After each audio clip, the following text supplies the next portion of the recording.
إن تدعوهم لا يسمعوا دعاءكم ولو سمعوا ما استجابوا لكم ويوم القيامة يكفرون بشرككم ولا ينبئك مثل خبير. ഘടികാരസൂചി അനുസ്യൂതം കുതിക്കുകയാണ്. സെക്കൻഡുകൾ വർഷങ്ങളായി മാറുന്നത് നാം അറിയുന്നേയില്ല. കറുത്ത മുടികൾ നരച്ചു തുടങ്ങുന്നു. ചർമ്മത്തിൽ ചുളിവുകൾ വീണു തുടങ്ങി. കാലം അതിവേഗം നമ്മയും കൊണ്ട് യാത്ര നടത്തുകയാണ്. ചുമരിൽ തൂങ്ങിയാടുന്ന കലണ്ടറിലെ ഏതോ ഒരു തീയതി വരെ ഈ യാത്ര തുടരും. അന്ന് ക്ഷണിക്കാതെ എത്തുന്ന അതിഥി നമ്മെ പിടിച്ചിറക്കിക്കൊണ്ടുപോകും. ഇതിൻ്റെ ദിവസം, സമയം, സ്ഥലം ഒന്നും ഒരാൾക്കും അറിയില്ല. പക്ഷേ മരണമെന്ന പ്രപഞ്ചത്തിലെ ഏറ്റവും വലിയ പ്രതിസന്ധിക്ക് സർവരും വിധേയമാകും. തീർച്ച.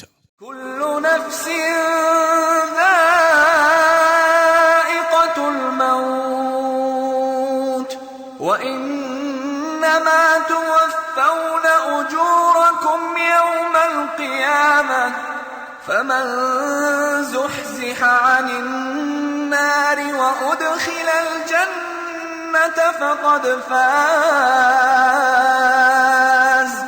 وما الحياة الدنيا إلا متاع الغرور. ഏതൊരു ദേഹവും മരണം ആസ്വദിക്കുന്നതാണ്. നിങ്ങളുടെ പ്രതിഫലങ്ങൾ ഉയിർത്തെഴുന്നേൽപ്പിൻ്റെ നാളിൽ മാത്രമേ നിങ്ങൾക്ക് പൂർണ്ണമായി നൽകപ്പെടുകയുള്ളൂ. അപ്പോൾ ആർ നരകത്തിൽ നിന്ന് അകറ്റി നിർത്തപ്പെടുകയും സ്വർഗത്തിൽ പ്രവേശിപ്പിക്കുകയും ചെയ്യുന്നുവോ അവനാണ് വിജയം നേടുന്നത്. ഐഹിക ജീവിതം കബളിപ്പിക്കുന്ന ഒരു വിഭവമല്ലാതെ മറ്റൊന്നുമല്ല.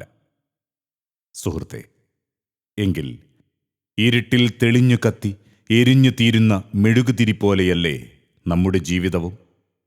ഭൂമിയിൽ ഓരോ നിമിഷവും 1000 ജന്മങ്ങൾ നിശ്ചലമായിക്കൊണ്ടിരിക്കുന്നു.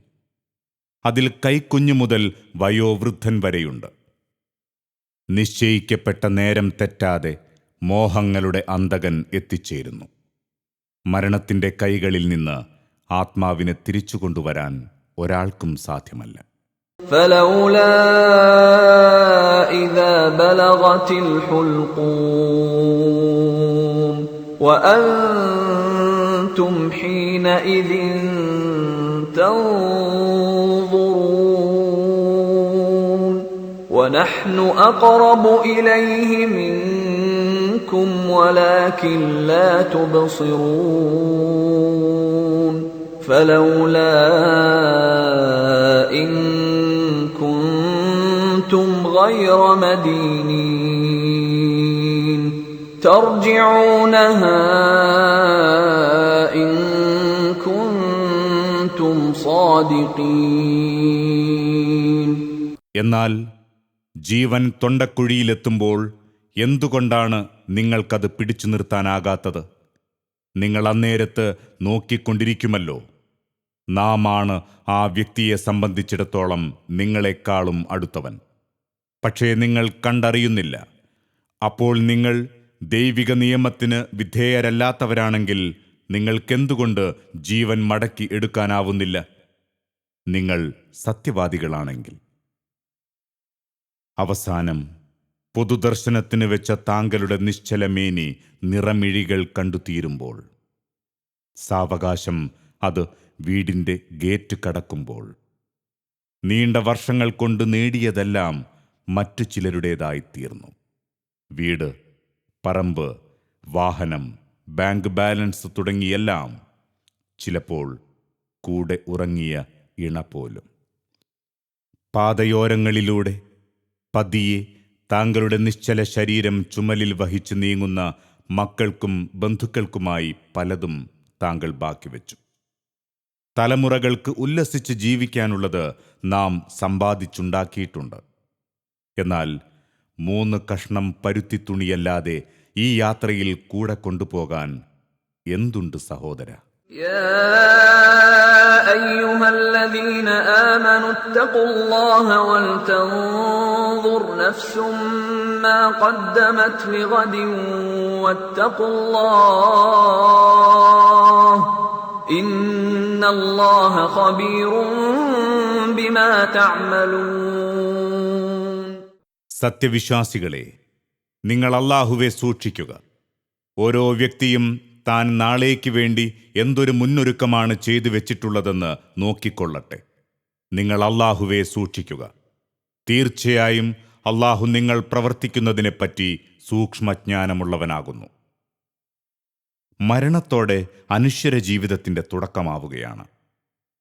കുറ്റിച്ചെടികൾക്കിടയിൽ, കല്ലറയിൽ, 3 കഷ്ണം തുണിയിൽ, ചെറിയ ഒരു ചാലിൽ ചെരിഞ്ഞു കിടക്കുന്നു.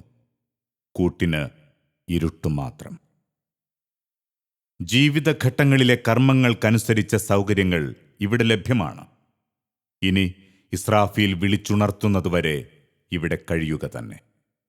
ഒന്നുകിൽ അവർണ്ണനീയ ആനന്ദങ്ങളുടെ സ്വർഗലോകം കണ്ട്, അല്ലെങ്കിൽ കൊടും ശിക്ഷകളുടെ നരകത്തീ കണ്ട്. ഇതൊന്നും ഓർക്കാൻ ഒരാൾക്കും അവസരം ലഭിക്കുന്നില്ല.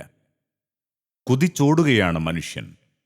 കുടിലും കൊട്ടാരവും നാടും നഗരവും ചെറിയവരും വലിയവരുമെല്ലാം തിരക്കിലാണ്. നൈമിഷികതകളിൽ സ്വയം ലയിച്ച് മനുഷ്യൻ ആമോദിക്കുന്നു. മരണം വാതിൽ തുറക്കുന്ന ജീവിതഘട്ടം മുന്നിൽ കണ്ട് ഇവിടെ അസ്വസ്ഥരാകുന്നതാരാണ്? പഠിച്ചും ചിന്തിച്ചും എത്ര പേർ തീരുമാനമെടുക്കുന്നു? ഭൗതിക വിഷയങ്ങളുടെ പഠനം, സ്വന്തം ജീവിതമാർഗം തുടങ്ങിയ കാര്യങ്ങൾക്ക് ഉപയോഗിക്കപ്പെടുന്ന തെളിഞ്ഞ ബുദ്ധി സ്വർഗത്തിന്റെ അജണ്ടയ്ക്ക് കൂടി വിനിയോഗിക്കാൻ നാം തയ്യാറാകണം. وَلَقَدْ ذَرَأْنَا لِجَهَنَّمَ كَثِيرًا مِنَ الْجِنِّ وَالْإِنسِ لَهُمْ قُلُوبٌ لَا يَفْقَهُونَ بِهَا وَلَهُمْ أَعْيُنٌ لَا يُبْصِرُونَ بِهَا وَلَهُمْ آذَانٌ لَا يَسْمَعُونَ بِهَا أُولَئِكَ كَالْأَنْعَامِ بَلْ هُمْ أَضَلُّ أُولَئِكَ هُمُ الْغَافِلُونَ. ജിന്നുകളിൽ നിന്നും മനുഷ്യരിൽ നിന്നും ധാരാളം പേരെ നാം നരകത്തിനു വേണ്ടി സൃഷ്ടിച്ചിട്ടുണ്ട്.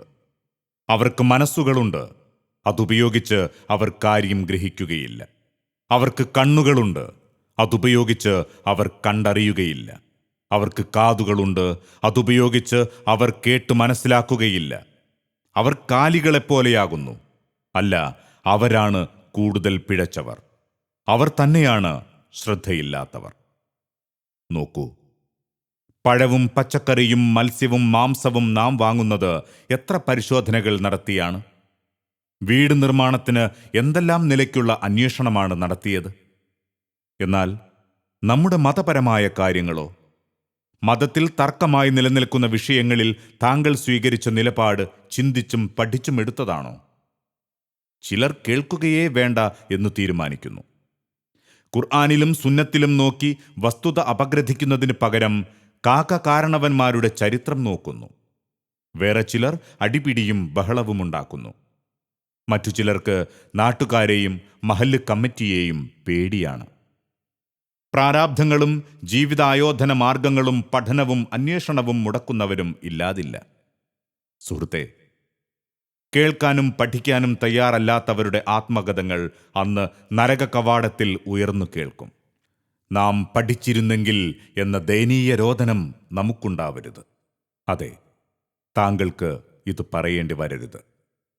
وقالوا لو كنا نسمع أو نعقل ما كنا في أصحاب السعير. ഞങ്ങൾ കേൾക്കുകയോ ചിന്തിക്കുകയോ ചെയ്തിരുന്നെങ്കിൽ ഞങ്ങൾ ജ്വലിക്കുന്ന നരകാഗ്നിയുടെ അവകാശികളുടെ കൂട്ടത്തിലാകുമായിരുന്നില്ല എന്നും അവർ പറയും. നമ്മുടെ പ്രപിതാക്കൾ അപ്രകാരം ചെയ്തില്ലല്ലോ എന്നതാണ് ചിലരുടെ ന്യായം. എന്നാൽ ഇതൊരു മുസ്ലിമിന് രക്ഷ നൽകുന്ന ചിന്തയാണോ? തിരുദൂതർ അപ്രകാരം ചിന്തിച്ചിരുന്നോ? സ്വഹാബികൾ അപ്രകാരം ചിന്തിച്ചിരുന്നോ? ഇല്ല. മറിച്ച് ഇസ്ലാമിന്റെ ശത്രുക്കളായ മക്കയിലെ അവിശ്വാസികളെക്കുറിച്ച് ഖുർആൻ പറയുന്നത് കേൾക്കുക. وَإِذَا قِيلَ لَهُمْ تَعَالَوْا إِلَى مَا أَنزَلَ اللَّهُ وَإِلَى الرَّسُولِ قَالُوا حَسْبُنَا مَا وَجَدْنَا عَلَيْهِ آبَاءَنَا أَوَلَوْ كَانَ آبَاؤُهُمْ لَا يَعْلَمُونَ شَيْئًا وَلَا يَهْتَدُونَ. അള്ളാഹു അവതരിപ്പിച്ചതിലേക്കും റസൂലിലേക്കും വരുവിൻ എന്നവരോട് പറയപ്പെട്ടാൽ, ഞങ്ങളുടെ പിതാക്കളെ ഏതൊരു നിലപാടിലാണോ ഞങ്ങൾ കണ്ടെത്തിയത് അതു മതി ഞങ്ങൾക്ക് എന്നായിരിക്കും അവർ പറയുക. അവരുടെ പിതാക്കൾ യാതൊന്നും അറിയാത്തവരും സന്മാർഗം പ്രാപിക്കാത്തവരുമായിരുന്നാൽ പോലും. മറ്റൊരു വചനം നോക്കൂ. وَإِذَا قِيلَ لَهُمُ اتَّبِعُوا مَا أَنزَلَ اللَّهُ قَالُوا بَلْ نَتَّبِعُ مَا وَجَدْنَا عَلَيْهِ آبَاءَنَا أَوَلَوْ كَانَ الشَّيْطَانُ يَدْعُوهُمْ إِلَى عَذَابِ السَّعِيرِ. അള്ളാഹു അവതരിപ്പിച്ചതിനെ നിങ്ങൾ പിന്തുടരൂ എന്നവരോട് പറയപ്പെട്ടാൽ, അല്ല, ഞങ്ങളുടെ പിതാക്കൾ എന്തൊന്നിൽ നിലകൊള്ളുന്നതായി ഞങ്ങൾ കണ്ടുവോ അതിനെയാണ് ഞങ്ങൾ പിന്തുടരുക എന്നായിരിക്കും അവർ പറയുക. പിശാച് ജ്വലിക്കുന്ന നരകശിക്ഷയിലേക്കാണ് അവരെ ക്ഷണിക്കുന്നതെങ്കിൽ പോലും. ഇഷ്ടപ്പെടുന്ന നേതാക്കളും മതവിഷയങ്ങളിൽ മേൽനോട്ടം വഹിക്കുന്നവരും എങ്ങനെ ചെയ്യുന്നു എന്ന് നോക്കി തീരുമാനങ്ങൾ എടുത്തവർ വിചാരണവേദിയിൽ നടത്തുന്ന വിലാപങ്ങൾ ഖുർആൻ ഉദ്ധരിക്കുന്നു. നാളെ അത്തരക്കാരുടെ ഗണത്തിൽ അകപ്പെടുന്ന ഗതികേട് നമുക്കുണ്ടാകുമോ? وَقَالُوا رَبَّنَا إِنَّا أَطَعْنَا سَادَتَنَا وَكُبَرَاءَنَا فَأَضَلُّونَا السَّبِيلَا رَبَّنَا آتِهِمْ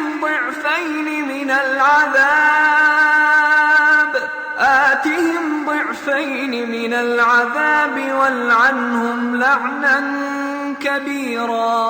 അവർ പറയും, ഞങ്ങളുടെ രക്ഷിതാവേ, ഞങ്ങൾ ഞങ്ങളുടെ നേതാക്കന്മാരെയും പ്രമുഖന്മാരെയും അനുസരിക്കുകയും അങ്ങനെ അവർ ഞങ്ങളെ വഴിതെറ്റിക്കുകയുമാണുണ്ടായത്.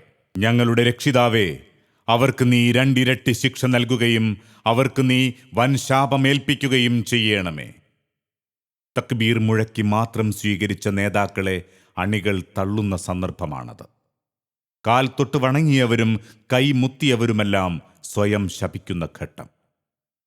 അറിഞ്ഞ സത്യങ്ങൾ ജീവിതമാക്കുക വഴി നമുക്ക് നേരിടേണ്ടി വരുന്ന എന്തും പുണ്യമാണ്.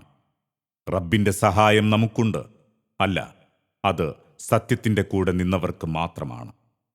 ഭാര്യ, കുടുംബം, മക്കൾ, നാട്ടുകാർ ഇവർക്കെല്ലാം വേണ്ടി നാം ദീനിൽ വിട്ടുവീഴ്ച ചെയ്യുന്നുണ്ടോ? എങ്കിൽ ഈ വചനങ്ങൾ ഒന്നുകൂടി മനസ്സിരുത്തുക.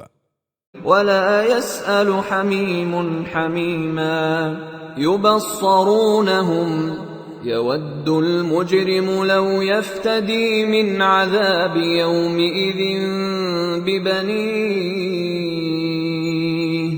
وَصَاحِبَتِهِ وَأَخِيهِ وَفَصِيلَتِهِ الَّتِي تُؤْوِيهِ وَمَنْ فِي الْأَرْضِ جَمِيعًا ثُمَّ يُنْجِيهِ.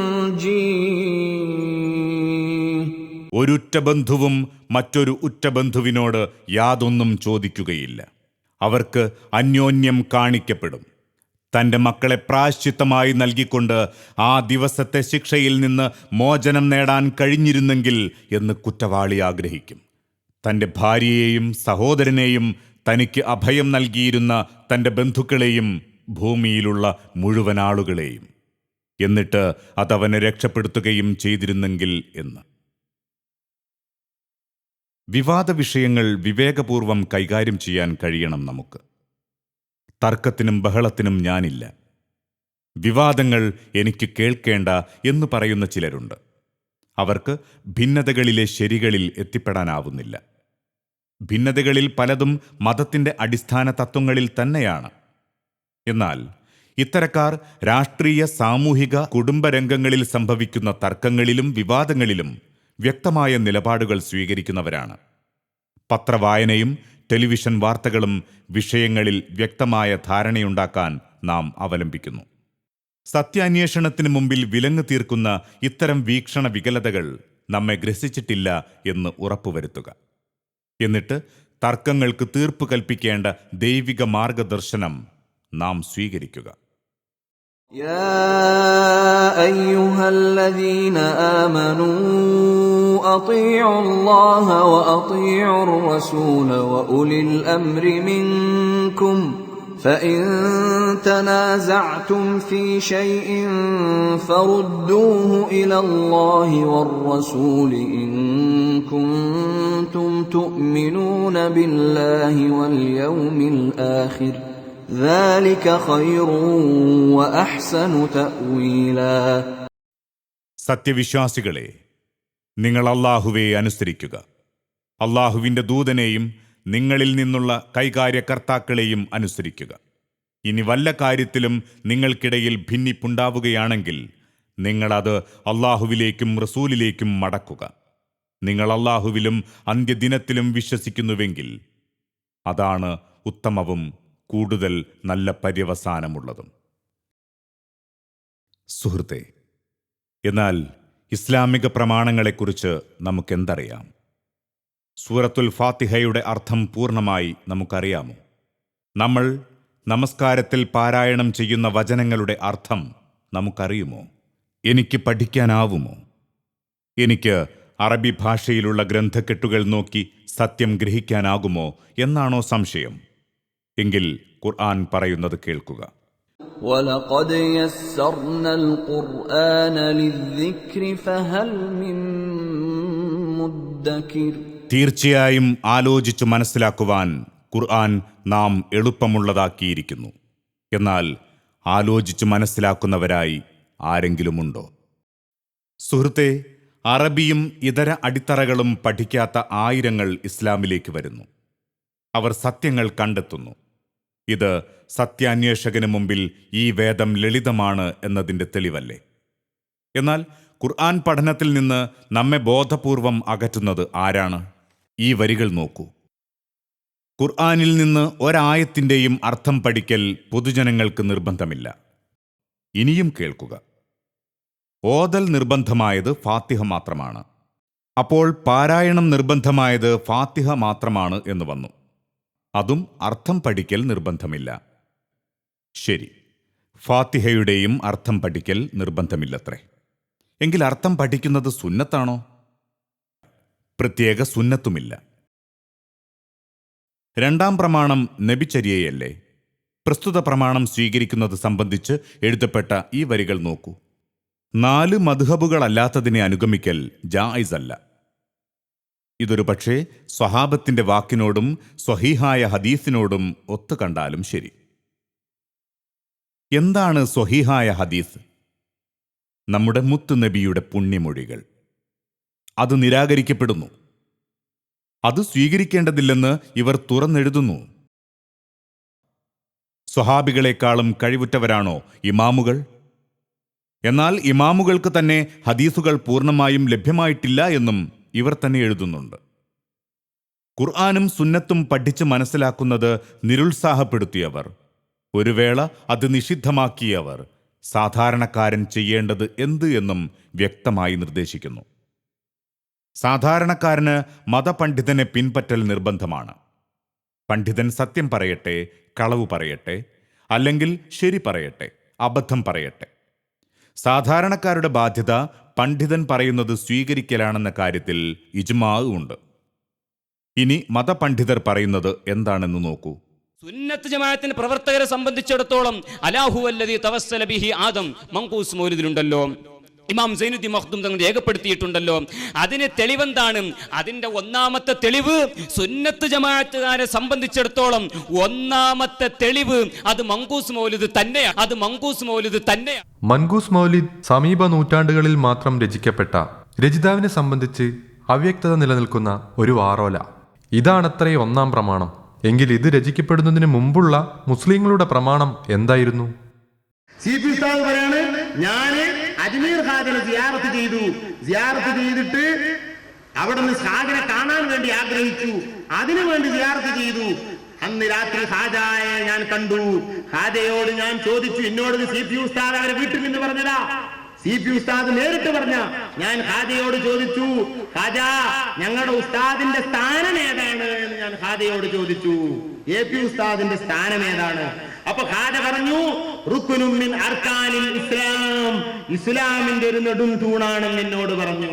അപ്പൊ ഞാൻ ഖാജയോട് പറഞ്ഞു, ഇസ്ലാമിന്റെ തൂണാണെന്നത് ഞങ്ങൾക്ക് തന്നെ അറിയാം, അതല്ല ഞാൻ ചോദിക്കുന്നത്, ഔലിയാക്കളുടെ കൂട്ടത്തിൽ, ഔലിയാക്കളുടെ വിഭാഗത്തിൽ ഞങ്ങളുടെ ഉസ്താദിന് വല്ല സ്ഥാനവുമുണ്ടോ എന്നാണ് ഞാൻ ചോദിക്കുന്നത്. ഉടനെ തന്നെ ഖാജ എന്നോട് പറഞ്ഞു, ഞങ്ങൾ ഔലിയാക്കൾക്ക് ഇന്ത്യ രാജ്യത്തിന് മാത്രമല്ല മൊത്തമുള്ള ഔലിയാക്കൾക്ക് ഒരു ശൂറയുണ്ട്, ഒരു മുശാവറയുണ്ട്.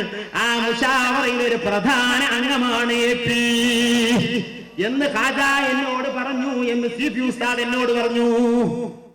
മരണത്തിന് മുമ്പ് ഔലിയ പട്ടം. ഔലിയാക്കളുടെ അന്തർദേശീയ ശുറയിൽ ഈ മഹാൻ പങ്കെടുക്കുന്നത് എങ്ങനെയാണാവോ? ഇത് നാം വിശ്വസിക്കണം. ഒരു നിമിഷം ചിന്തിക്കൂ. മുസ്ലിം സമൂഹം 73 കക്ഷിയാകുമെന്ന് പഠിപ്പിച്ച തിരുദൂതർ തന്നെ അവരെ തിരിച്ചറിയാനുള്ള അടയാളങ്ങളും നമ്മെ പഠിപ്പിച്ചു. ഞാനും എൻ്റെ സ്വഹാബിമാരും ഇന്ന് ഏതൊരു മാർഗത്തിലാണോ ആ മാർഗത്തിൽ ജീവിക്കുന്നവർ എന്നാണ് നബി തിരുമേനി പഠിപ്പിച്ച ആ അടയാളം. ഞങ്ങൾ സുന്നത്ത് ജമാഅത്താണ് എന്ന അവകാശവാദത്തിലാണ് പലരും. കാലഘട്ടങ്ങളായി മുസ്ലിം സമൂഹത്തിൽ തർക്കത്തിലിരിക്കുന്ന ചില വിഷയങ്ങളിൽ പ്രവാചകനും സ്വഹാബത്തും സ്വീകരിച്ച നിലപാട് പരിശോധിക്കുമ്പോൾ നമുക്ക് ചില വെളിച്ചങ്ങൾ ലഭ്യമാകും. 1. അല്ലാഹുവല്ലാത്തവരോടുള്ള പ്രാർത്ഥനയും സഹായത്തേട്ടവും. അല്ലാഹുവല്ലാത്തവർ പ്രാർത്ഥന കേൾക്കില്ലെന്നും അവർ ഉത്തരം ചെയ്യില്ലെന്നും ഖുർആൻ വ്യക്തമാക്കുന്നു. تدعوهم لا يسمعوا دعاءكم ولو سمعوا ما استجابوا لكم ويوم القيامة يكفرون بشرككم ولا ينبئك مثل خبير. നിങ്ങൾ അവരോട് പ്രാർത്ഥിക്കുന്ന പക്ഷം അവർ നിങ്ങളുടെ പ്രാർത്ഥന കേൾക്കുകയില്ല. അവർ കേട്ടാലും നിങ്ങൾക്കവർ ഉത്തരം നൽകുന്നതല്ല. ഉയിർത്തെഴുന്നേൽപ്പിന്റെ നാളിലാകട്ടെ നിങ്ങൾ അവരെ പങ്കാളികളാക്കിയതിനെ അവർ നിഷേധിക്കുന്നതുമാണ്. സൂക്ഷ്മജ്ഞാനമുള്ളവനെപ്പോലെ നിനക്ക് വിവരം തരാൻ ആരുമില്ല. മാത്രമല്ല, അദൃശ്യം അറിയാൻ അവന് മാത്രമേ സാധിക്കൂ. മനുഷ്യന്റെ ആഗ്രഹങ്ങളും അഭിലാഷങ്ങളും അറിയാനും അവന് മാത്രമേ സാധിക്കൂ. قل لا أملك لنفسي نفعا ولا ضرا إلا ما شاء الله ولو كنت أعلم الغيب لاستكثرت من الخير وما مسني السوء إن أنا إلا نذير وبشير لقوم يؤمنون. നബിയെ പറയുക, എൻ്റെ സ്വന്തം ദേഹത്തിന് തന്നെ ഉപകാരമോ ഉപദ്രവമോ വരുത്തൽ എൻ്റെ അധീനത്തിൽപ്പെട്ടതല്ല, അള്ളാഹു ഉദ്ദേശിച്ചതൊഴികെ. എനിക്ക് അദൃശ്യകാര്യങ്ങൾ അറിയാമായിരുന്നുവെങ്കിൽ ഞാൻ ധാരാളം ഗുണം നേടിയെടുക്കുമായിരുന്നു. തിന്മ എന്നെ ബാധിക്കുകയുമില്ലായിരുന്നു. ഞാനൊരു താക്കീതുകാരനും വിശ്വസിക്കുന്ന ജനങ്ങൾക്ക് സന്തോഷമറിയിക്കുന്നവനും മാത്രമാണ്. എന്നാൽ അല്ലാഹുവല്ലാത്തവരോട് നടത്തപ്പെടുന്ന ഈ വിളിച്ചു പ്രാർത്ഥനകൾ വേദനയോടെ മാത്രമേ നമുക്ക് കേൾക്കാനാവൂ. പ്രവാചകനോട് ഖുർആൻ പ്രഖ്യാപിക്കാൻ ആവശ്യപ്പെടുന്നത് കാണുക. قل إنما أدعو ربي ولا أشرك به أحدا قل إني لا أملك لكم ضرا ولا رشدا قل إني لن يجيرني من الله أحد ولن أجد من دونه ملتحدا. നബിയെ പറയുക, ഞാൻ എൻ്റെ രക്ഷിതാവിനെ മാത്രമേ വിളിച്ച് പ്രാർത്ഥിക്കുകയുള്ളൂ. അവനോട് യാതൊരാളെയും ഞാൻ പങ്കുചേർക്കുകയില്ല. പറയുക, നിങ്ങൾക്ക് ഉപദ്രവം ചെയ്യുക എന്നതോ നേർവഴിയിലാക്കുക എന്നതോ എൻ്റെ അധീനതയിലല്ല. പറയുക, അള്ളാഹുവിൻ്റെ ശിക്ഷയിൽ നിന്ന് ഒരാളും എനിക്ക് അഭയം നൽകുകയേ ഇല്ല. തീർച്ചയായും അവന് പുറമെ ഒരഭയസ്ഥാനവും ഞാൻ ഒരിക്കലും കണ്ടെത്തുകയുമില്ല. ഇവിടെ ഒരു ഉസ്താദ് നടത്തുന്ന തിരിമറി നിങ്ങൾ കാണുക. അള്ളാഹു അല്ലാത്തവരെ വിളിച്ചോ അല്ലാതെയോ അള്ളാഹു അല്ലാത്തവരോട് പ്രാർത്ഥിക്കാൻ പാടില്ല. അതിൽ സുന്നികൾക്കോ മുജാഹിദുകൾക്കോ വേറെ ഏതെങ്കിലും വിഭാഗത്തിനോ തർക്കമില്ല.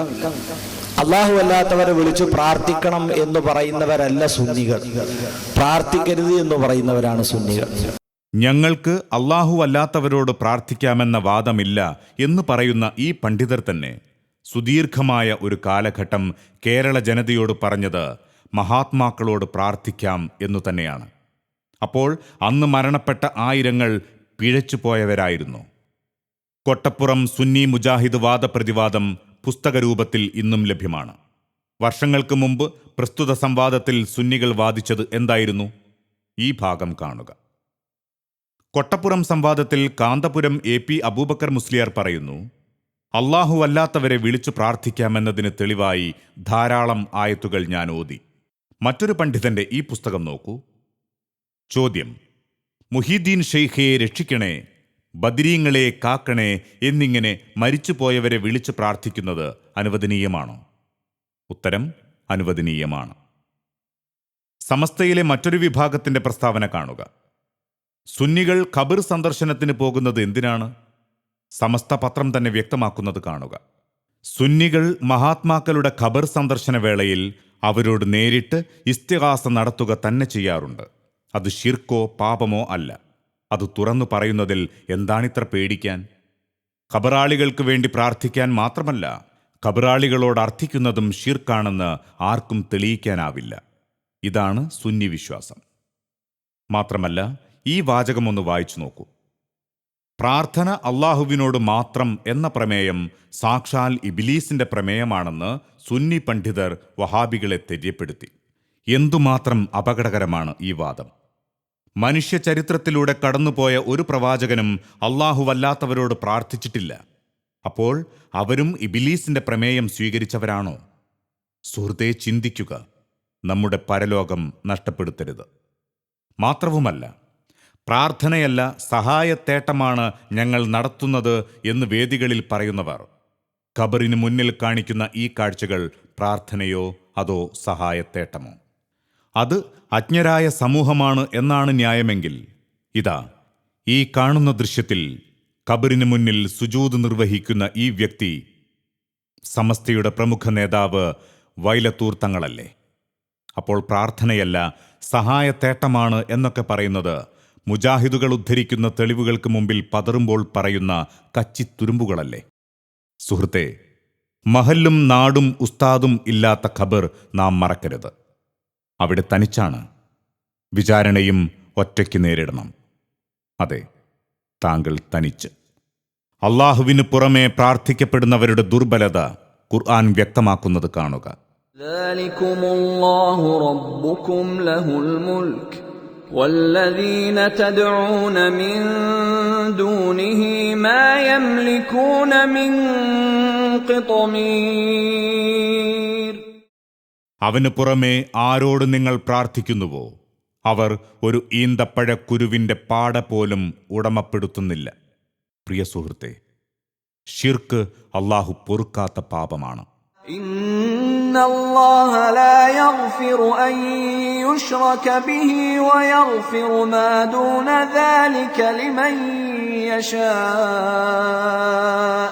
വമൻ യുശ്രിക് ബില്ലാഹി ഫഖദ് ഇഫ്തറാ ഇസ്മൻ അദീമാ. തന്നോട് പങ്കുചേർക്കപ്പെടുന്നത് അള്ളാഹു ഒരിക്കലും പൊറുക്കുകയില്ല.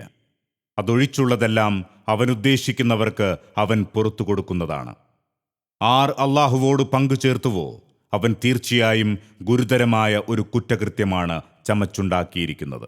ശിർക്ക് സംഭവിക്കുന്നതിലൂടെ പ്രവാചകന്മാരുടെ പോലും കർമ്മങ്ങൾ തകർന്നു പോകുമെന്ന് ഖുർആൻ പ്രസ്താവിച്ചത് തന്നെ അതിൻ്റെ ഗൗരവം മനുഷ്യനെ ബോധ്യപ്പെടുത്താനാണ്. ذلك هدى الله يهدي به من يشاء من عباده ولو أشركوا لحبط عنهم ما كانوا يعملون. അതാണ് അള്ളാഹുവിൻ്റെ മാർഗദർശനം. അത് മുഖേന തൻ്റെ ദാസന്മാരിൽ നിന്ന് താൻ ഉദ്ദേശിക്കുന്നവരെ അവൻ നേർമാർഗത്തിലേക്ക് നയിക്കുന്നു. അവർ പങ്കുചേർത്തിരുന്നുവെങ്കിൽ അവർ പ്രവർത്തിച്ചിരുന്നതെല്ലാം അവരെ സംബന്ധിച്ചിടത്തോളം നിഷ്ഫലമായി പോകുമായിരുന്നു. ഈ സത്യം തുറന്നു പറഞ്ഞതിൻ്റെ പേരിൽ എന്തെല്ലാം അനുഭവിച്ചു സലഫികൾ. മുത്തന്നൂർ പള്ളിക്കേസിൻ്റെ ഫയൽ കെട്ടുകൾ ചില ഓർമ്മപ്പെടുത്തലുകൾ ബാക്കിയാക്കി ഇന്നും കോടതി മുറിയിൽ പൊടിപിടിച്ചു കിടക്കുന്നു. അന്ന് സമസ്ത സ്വീകരിച്ച നയം കേൾക്കുക. അതുകൊണ്ട് തന്നെ സമസ്ത രൂപീകൃതമായ ശേഷം സമസ്തയുടെ നേതാക്കന്മാർ കേരളത്തിലെ ജനങ്ങളോട് പറഞ്ഞത് സമുദായത്തിൽ വിള്ളലുണ്ടാക്കിയ ആളുകളെ ഒറ്റപ്പെടുത്തുക. വിള്ളലുണ്ടാക്കിയ ആളുകളെ ഏതെല്ലാം കോലത്തിൽ ഒറ്റപ്പെടുത്താൻ പറഞ്ഞു?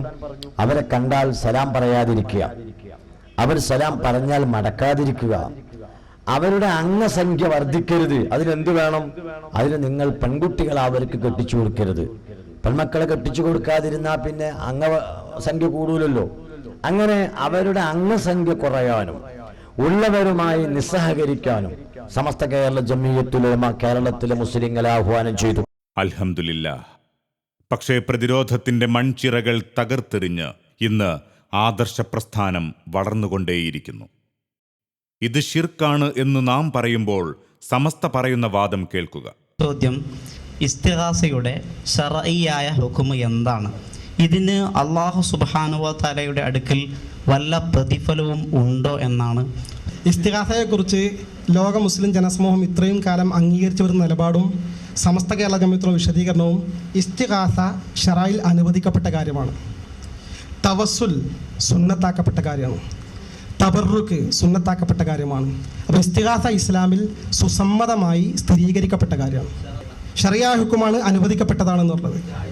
അപ്പോൾ തഹീറിനെ തേടിയാൽ, ഖിതാബ് തഹീറിനെ തേടിക്കഴിഞ്ഞാലാണ് ഇബാഹത്ത് വരുന്നത്. അപ്പോൾ തഹീറിനെ തേടുമ്പോൾ തഹീർ എന്ന് പറഞ്ഞാൽ ഇഷ്ടം പ്രവർത്തിക്കല്ല. ഇത് ചെയ്താലും കുഴപ്പമില്ല, ചെയ്തില്ലേലും കുഴപ്പമില്ല. അപ്പോൾ ചെയ്താലും കുഴപ്പമില്ല, ചെയ്തില്ലേലും കുഴപ്പമില്ല എന്ന് പറയുന്നപ്പോൾ പിന്നെ എന്താണ് അപ്പോൾ വരുന്നത്? ഉസ്താദിൻ്റെ അഭിപ്രായം എന്താണ്? അപ്പോൾ പ്രതിഫലം ഉണ്ടോ? അപ്പോൾ അദ്ദേഹം പറയുന്നത് അനുവദനീയം എന്ന് പറഞ്ഞാൽ അല്ലെങ്കിൽ ഹലാലായ ഒരു കാര്യം എന്ന് പറഞ്ഞാൽ തഹീറാണ്. ചെയ്യണമെങ്കിൽ ചെയ്യാം, ചെയ്യണ്ടെങ്കിൽ ചെയ്യാം. അങ്ങനെ തന്നെയാണ് അതിൻ്റെ വിധി, ഒരു സംശയവുമല്ല. അതെ, അല്ലാഹുവല്ലാത്തവരോട് ഇസ്തിഗാസ നടത്തുന്നതിൻ്റെ വിധി കേവലം അനുവദനീയം മാത്രമാണ്. കൂലിയും കുറ്റവുമില്ലാത്ത വെറും പണി. ബസ്സും കാറും ഫോണും ഉപയോഗിക്കൽ അനുവദനീയം. ഉപയോഗിച്ചാൽ കൂലിയോ കുറ്റമോ ഇല്ല. ഇതിനു വേണ്ടി തമ്മിലടിക്കണോ? ഉപകാരമില്ലാത്ത ഈ പണി നിർത്തിക്കൂടെ?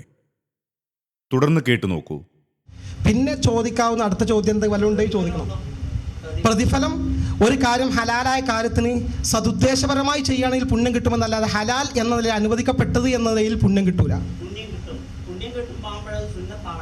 പുണ്യം കിട്ടൂല എന്നാണ് പറഞ്ഞത്. അതെ, അവിടെയാണ് സംശയം, അവിടേക്ക് വരണം. അപ്പോൾ ഈ ഇസ്തിഗാസ എന്ന് പറഞ്ഞ കാര്യം ശറയിൽ അനുവദിക്കപ്പെട്ട കാര്യമാണ്. ചെയ്താൽ പ്രത്യേകിച്ച് പുണ്യമില്ല, ചെയ്തില്ലെങ്കിൽ പ്രത്യേക ദോഷമില്ല. അപ്പോൾ ഒരു വെറും പ്രവർത്തനമല്ലേ എന്നാണ് അദ്ദേഹത്തിൻ്റെ ചോദ്യം. വെറും പ്രവർത്തനമല്ല എന്നുള്ളതാണ്. അതുകൊണ്ടാണ് നാം വിഷയാവതരണത്തിൽ പ്രത്യേകം പറഞ്ഞത് ഇസ്തിഗാസ ശറയിൽ അനുവദിക്കപ്പെട്ടതും വളരെ ഫലപ്രദവുമായ ഒരു കാര്യമാണ്. ശറയിൽ അനുവദിക്കപ്പെട്ട കുറേ കാര്യങ്ങൾ ചെയ്താൽ ദോഷമല്ല ഗുണമല്ല എന്ന് വരില്ല. അനുവദിക്കപ്പെട്ട ഒരുപാട് കാര്യങ്ങൾ ചെയ്താൽ വളരെയേറെ നമ്മുടെ ജീവിതത്തിൽ ഫലപ്രദമായിരിക്കും. ഉദാഹരണം, ഏറ്റവും നല്ല ഒരു ബെൻസ് കാറിൽ നമുക്ക് യാത്ര ചെയ്യൽ ഇസ്ലാമിൻ്റെ വിധി എന്താണ്? അനുവദനീയമാണ്. ആ സമയം ലോക്കൽ KSRTC ബസ്സിൽ യാത്ര ചെയ്യലോ അതും അനുവദനീയമാണ്. എന്നാൽ ഒന്ന് വളരെയേറെ ഫലപ്രദമാണ്, ഒന്ന് ആപേക്ഷികമായി വളരെ ഫലം കുറഞ്ഞതാണ്. അപ്പോൾ ഇവരുടെ വാദപ്രകാരം കൂടുതൽ ഫലപ്രദം മഹാത്മാക്കളോടുള്ള വിളിയാണ് എന്നർത്ഥം. അള്ളാഹുവിനേക്കാൾ ഇവർക്ക് പ്രിയപ്പെട്ടതും പ്രതീക്ഷയർപ്പിക്കപ്പെടുന്നതും മഹാത്മാക്കളാണ്. ഈ വരികൾ ശ്രദ്ധിക്കുക. മറിച്ച് മഹാത്മാക്കൾ മുഖേനയുള്ള ചോദ്യം അല്ലാതുള്ളതിനേക്കാൾ ഉത്തരത്തിന് അർഹമാണ് എന്നർത്ഥം. ഇവിടെ ചോദിക്കുന്നത് നേടാൻ ഏറ്റവും നല്ലത് മഹാത്മാക്കളോട് ചോദിക്കലാണ് എന്നേ നാം അവകാശപ്പെട്ടിട്ടുള്ളൂ. ഇത് ഈ ഗ്രന്ഥകാരൻ അദ്ദേഹത്തിൻ്റെ അഭിപ്രായം പറഞ്ഞതല്ല, മറിച്ച് പരിപാവനമായി വിചാരിക്കപ്പെടുന്ന ചില മാലകളിലെ വിഷലിപ്തമായ വരികളുടെ വ്യാഖ്യാനമാണിത്. വീണ്ടും കാണുക. ഗൗസുൽ ആളമിനെ വിളിച്ചാൽ ഉത്തരം ചെയ്യുന്നത് അള്ളാഹുവാണ്. അള്ളാഹുവിനെ വിളിച്ചാൽ ഉത്തരം ചെയ്യുന്നത് ഗൗസുൽ ആളമാണ്. പിന്നെന്ത് പ്രയാസം? നോക്കൂ, എന്തൊരു അപകടകരമായ വാദമാണിത്. ഇത് പ്രവാചകൻ സ്വല്ലല്ലാഹു അലൈഹി വസല്ലമയും അദ്ദേഹത്തിൻ്റെ പ്രിയ ശിഷ്യന്മാരും വിശ്വസിച്ചിരുന്നോ? എങ്കിൽ അതിൻ്റെ രേഖ എവിടെ? 2. റാത്തീബുകളും പ്രവാചകകാലവും. രോഗശമനം, ദോഷബാധ തുടങ്ങി പല കാര്യങ്ങൾക്കു വേണ്ടി സമൂഹം ആചരിക്കുന്നതാണ് റാത്തീബുകളും അനുബന്ധ ദുരാചാരങ്ങളും.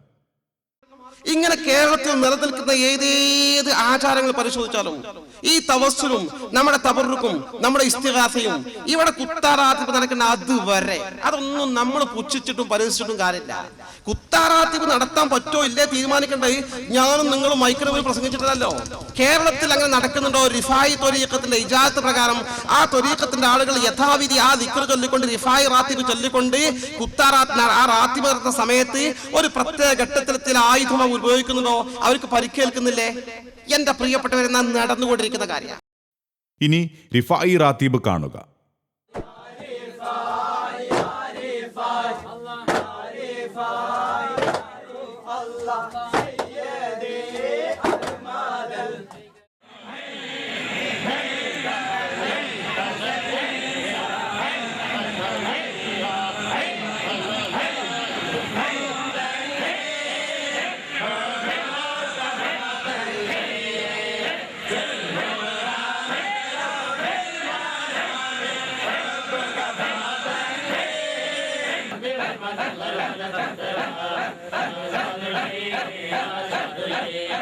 വിവിധ താളങ്ങളിൽ അത് നിറഞ്ഞു നീങ്ങുന്നു. പ്രായത്തിൻ്റെ പ്രതിബന്ധങ്ങൾ മറികടന്നും ഇത് ചെയ്യുന്നത് സ്വർഗം നേടാൻ വേണ്ടി തന്നെയല്ലേ? ഇപ്രകാരം പ്രവാചകൻ ആചരിച്ചത് എവിടെ? സ്വഹാബികൾ ചെയ്തത് എവിടെ? കുത്തുറാത്തീബ് കാണുക.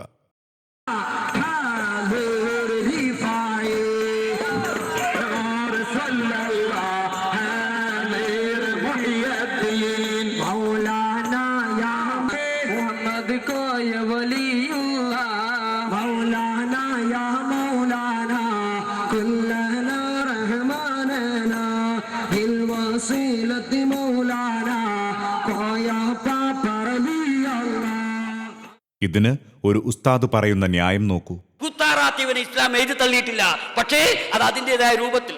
കുത്താറാത്തീബിന് ഇസ്ലാം എഴുതി തള്ളുകയാണെങ്കിൽ ഓപ്പറേഷൻ സംബന്ധിച്ച് എന്ത് പറയാൻ സാധിക്കും? ഓപ്പറേഷൻ അത് കുത്തലും കീറലുമല്ലേ? ഇന്നത്തെ ഓപ്പറേഷൻ വളരെ ആശങ്കാജനകമാണ്. ഹാർട്ടാണ്, ബൈപ്പാസാണ്. പണ്ട് ബൈപ്പാസ് എന്ന് പറഞ്ഞാൽ റോഡടിക്കലാ, ഇപ്പൊ ബൈപ്പാസ് എന്ന് പറഞ്ഞാൽ മറ്റേ ഭാഷ. രക്തം നടത്താനുള്ള വേറെ കൊയലും കൊണ്ടൊക്കെ ഒരു ഭാഗം കീറിയിട്ട് മാംസം എടുത്തിട്ട് വേറൊരു ഭാഗം ഫിറ്റ് ചെയ്യലാണ്. അപ്പൊ ഇതെല്ലാം ഓരോരോ ആവശ്യങ്ങൾക്കാണ്. ഇത് ശരീരത്തിന്റെ ആരോഗ്യത്തിനാണെങ്കിൽ ഈ കുത്താറാത്തി മുമ്പ് നടത്തിയത് ഈമാന്റെ ആരോഗ്യത്തിന് വേണ്ടിയാണ്. ഒന്ന് ഈമാനാണ്, ഇത് ശരീരത്തിനാണ്. അപ്പോ അതിനാണ് പ്രസക്തി.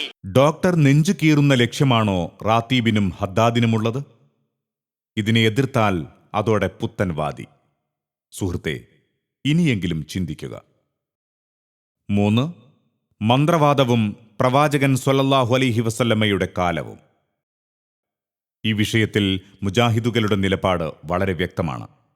വിശുദ്ധ ഖുർആൻ വിവരണം 4-ാം വാള്യത്തിൽ അതാ സൂറത്തുൽ ഫലഖിന്റെ വിശദീകരണത്തിൽ അമാനി മുഹമ്മദ് മൗലവി അടക്കമുള്ള കുറെ പണ്ഡിതന്മാർ ചേർന്ന് എഴുതിയ ഈ പരിഭാഷ, ഈ വ്യാഖ്യാനം എത്രയോ കൊല്ലങ്ങളായില്ലേ മുസ്ലിം കൈരളിക്ക് സംഭാവനയായി നൽകപ്പെട്ടിട്ട്. അതിൽ പറയുന്ന വാചകം കേട്ടോ. റസൂൽ സല്ലല്ലാഹു അലൈഹി വസല്ലം തിരുമേനി ചരമം പ്രാപിച്ച രോഗത്തിൽ അവിടുന്ന് ഇഖ്ലാസ്, ഫലഖ്, നാസ് എന്നീ 3 സൂറത്തുകൾ ഓതി ദേഹത്തിൽ ഊതിയിരുന്നുവെന്നും രോഗം ശക്തിയായപ്പോൾ താൻ അവ ഓതി തിരുമേനിയുടെ കയ്യിൽ ഊതി ആ കൈ കൊണ്ട് തടവിക്കൊടുക്കാറുണ്ടായിരുന്നുവെന്നും ആയിഷ റളിയല്ലാഹു അൻഹാ പ്രസ്താവിച്ചതായി ബുഖാരിയും മുസ്ലിമും രേഖപ്പെടുത്തിയിരിക്കുന്നു. രോഗികളെ ഈ സൂറത്തുകൾ ഓതി മന്ത്രിക്കാമെന്ന് ഇതിൽ നിന്ന് വ്യക്തമാണ്. ശേഷം കുറെ കാര്യങ്ങൾ പറയുന്നുണ്ട്. പിന്നെ മൗലവിയുടെ ഒരു ദീർഘവീക്ഷണം കേട്ടോ. മൗലവിയുടെ ഒരു ദീർഘവീക്ഷണം. ഏതെങ്കിലും ആളുകൾ ഇനി മുജാഹിദിന്റെ നേരെ ഇവരിത് പണ്ട് എതിർത്തവരാണെന്ന് പറയുമോ എന്ന ഒരു ദീർഘവീക്ഷണം കൊണ്ടായിരിക്കാം മൗലവി മന്ത്രത്തെ എതിർക്കുന്നവര് അവരെ വിമർശിച്ചുകൊണ്ട് മൗലവി അന്ന് എഴുതുകയാണ്. മന്ത്രത്തെ എതിർക്കലല്ല, മന്ത്രത്തെ എതിർക്കുന്നവരെ എതിർത്തുകൊണ്ട് മൗലവി എഴുതിയത് കേട്ടോ. അനുവദനീയമെന്നും അനുവദനീയമല്ലാത്തതെന്നും വ്യത്യാസം കാണാതെ ഇസ്ലാമിൽ മന്ത്രത്തിന് സ്ഥാനമേ ഇല്ലെന്ന് ചിലർ പറയാറുള്ളത് ശരിയല്ല. അത് ശരിയല്ലെന്ന് ഈ ഹദീസും ഇതുപോലെയുള്ള മറ്റു പല ഹദീസുകളും സംശയത്തിനിടവില്ലാത്ത വിധം സ്പഷ്ടമാക്കുന്നു. ഹദീസുകളിൽ വന്നിട്ടുള്ള മന്ത്രങ്ങൾ പരിശോധിച്ചാൽ അവയെല്ലാം കേവലം അല്ലാഹുവിനോടുള്ള പ്രാർത്ഥനകളാണെന്ന് കാണാവുന്നതാണ്. ശേഷം പിന്നെയും അതിന്റെ കുറെ വിവിധ നിയമങ്ങൾ പറയുന്നുണ്ട് സുഹൃത്തുക്കളെ. അപ്പൊ മന്ത്രത്തെ ആരാ എതിർത്തത്? നമ്മുടെ പരിഭാഷയിലില്ലേ, കുട്ടികളെ മദ്രസയിൽ പഠിപ്പിക്കുന്നുമില്ലേ? മാത്രമല്ല നമ്മുടെയൊക്കെ എല്ലാ ആളുകളുടെയും പ്രഭാഷണങ്ങളിൽ പണ്ടേ ജനങ്ങളെ പഠിപ്പിക്കാറുണ്ട്. അനുവദിക്കപ്പെട്ട മന്ത്രമുണ്ട്, നിഷിദ്ധമായ മന്ത്രമുണ്ട്. കൃത്യമായി ഇതൊക്കെ വിശദീകരിച്ച് തരാറില്ലേ? മന്ത്രത്തെ എതിർത്തിട്ടില്ല. 974 രേഖ ഞാൻ കാണിച്ചു. അതിന്റെ മുമ്പും അതിന്റെ ശേഷവും ഒന്നും എതിർത്തിട്ടില്ല കേട്ടോ. പെണ്ണിന് പള്ളി വിലക്കുന്നവർ നടത്തുന്ന ഈ മന്ത്രവാദം കാണുക.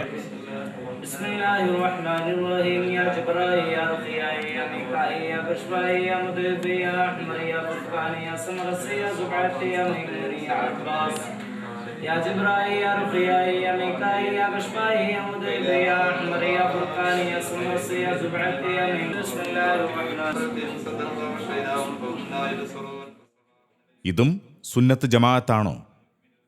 ഇത്തരം പുത്തൻ ആചാരങ്ങളുടെ തെളിവ് ചോദിക്കുമ്പോൾ മുജാഹിദുകൾക്ക് ദിക്റില്ല എന്ന് പറഞ്ഞ് സമൂഹത്തെ ഇളക്കിവിടുന്ന രീതിയാണ് സ്വീകരിക്കുന്നത്. നോക്കൂ, ദോഷബാധ അകറ്റാനുള്ള ഈ കർമ്മത്തിന്റെ പ്രമാണം എവിടെയാണ്?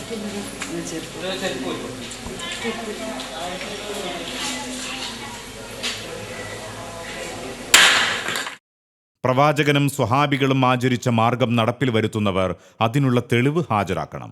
അത് ഒരിക്കലും ഇവർക്ക് സാധ്യമല്ല. 4. നേർച്ചയും പ്രവാചകചര്യയും. നേർച്ച അള്ളാഹുവിന് മാത്രമുള്ളതാണ്. എന്നാൽ ഇന്ന് നേർച്ചയുടെ പേരിൽ നടക്കുന്നത് എന്താണ്? അന്യമത ആചാരങ്ങളും അതിർവരമ്പുകൾ തകർത്തെറിയുന്ന ആഘോഷങ്ങളും ആൺ പെൺ സങ്കലനവും ആർത്തുല്ലസിക്കുന്ന ആഘോഷവേളകളും അധാർമിക പ്രവണതകളുടെ പെരുമഴയുമാണ് ഇന്ന് നേർച്ച.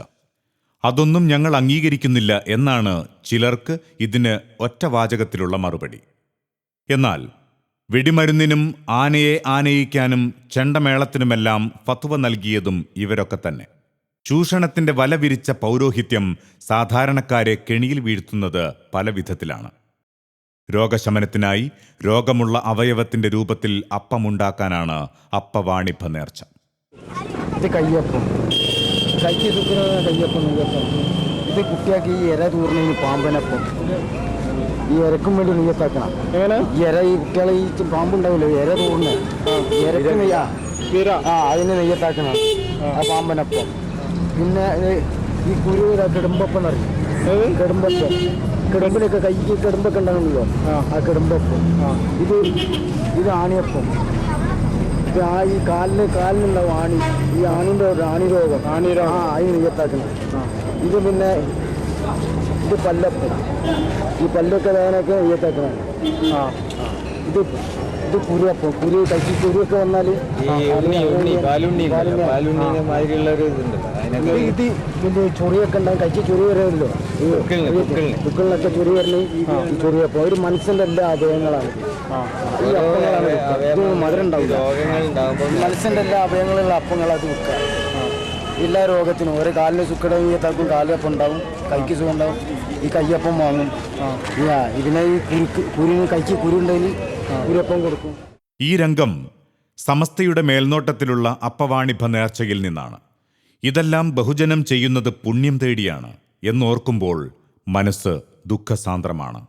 റബ്ബ് ഈ സമുദായത്തെ നേർമാർഗത്തിൽ ചേർക്കട്ടെ. ആമീൻ.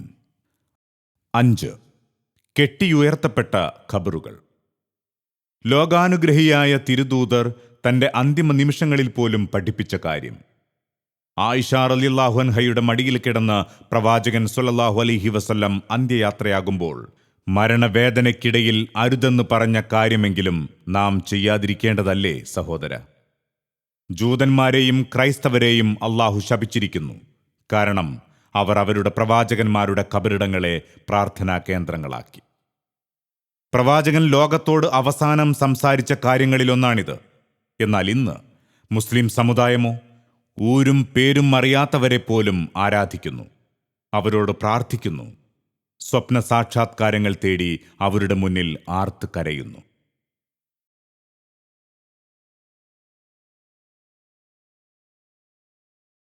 കല്ലിനെ ആരാധിക്കുന്ന സ്ഥലങ്ങൾ വരെയുണ്ട് നമ്മുടെ കേരളത്തിൽ പോലും.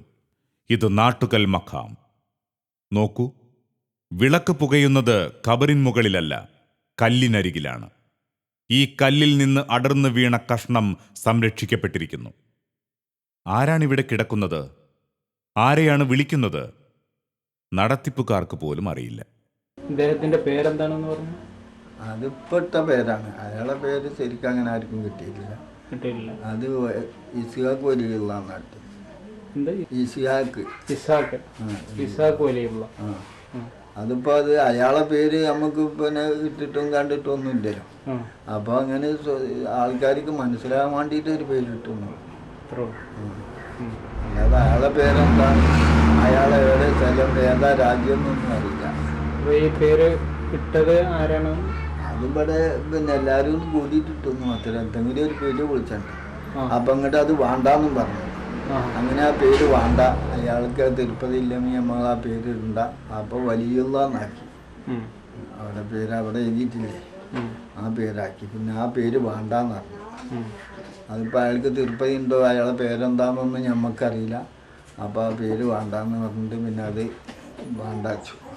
എവിടുന്ന് വന്നതാണ് അതൊന്നുമില്ല, അവിടെ കാണപ്പെട്ടപ്പോൾ ആ യാറ അങ്ങനെ കണ്ടതാണ്. അപ്പോൾ ഈ പള്ളിയുടെ മുമ്പ് ഉണ്ടാകണം. മരവും ആരാധ്യവസ്തു തന്നെ. ഇവിടെ ഖബറില്ല. ഒടിഞ്ഞു വീണ മരക്കൊമ്പിലെ ഈ തൊട്ടി, കുട്ടിയില്ലാത്തവർക്ക് കുട്ടിയെ നൽകുന്ന തൊട്ടിയാണിത്. അവിടെയും അർദ്ധനഗ്നയായ സ്ത്രീ വന്നാൽ സമുദായത്തിലെ പണ്ഡിതർക്ക് പ്രശ്നമില്ല. എന്നാൽ പള്ളിയിൽ വരുന്നത് മഹാകുറ്റവും.